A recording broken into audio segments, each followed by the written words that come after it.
قد قصه الله كوثرا ما كنت تدري ما الكتاب ولا الإيمان ولكن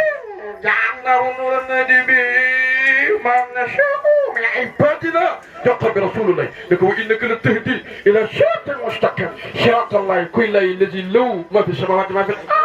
warna leer nañ ñu wér bëgg na ala ila lay tasiru lu mu li ñëpp ni كوثر قد قصه الله كوثرا جنوب يدعون ربهم خوفا وطمعا ومما رزقناهم ينفقون فلا تعلم نفس ما أخفي لهم من غرة أعين جزاء بما كانوا يعملون فمن كان مؤمنا ينبغي من كان فاتقا يلا لكن لا يشتون غير هدى هدى كوثر قد قصه الله كوثرا سراج مالك يوم ما جد له هدى للهدى هدى جد له هدى هدى جمين جبل كوثر كوثر سانغالا كوثر كوثر بري ويولا كوثر سانغالا قد قصه الله كوثرا moom la ñu jagleel jéego kawsar kawsurun la ñu jagleel kawsar kon nag nu kawsar mel به ينتفي يوم القيام خليلا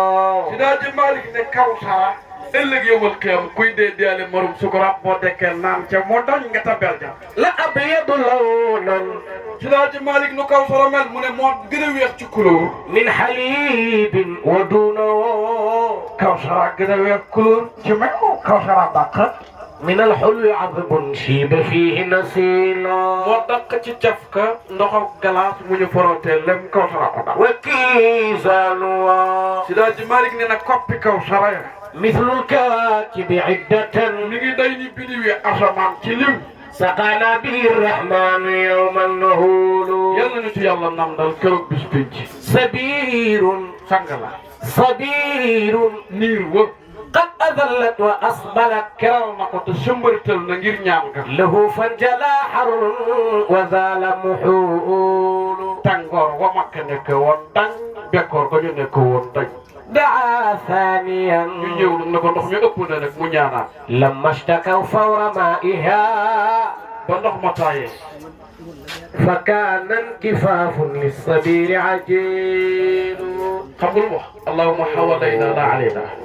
niir wi ne wër màkk bu mu nekkati ci biir niir wa arrêté kon sëriñ bi ñu ngi jégg lu baax ci kàddu yi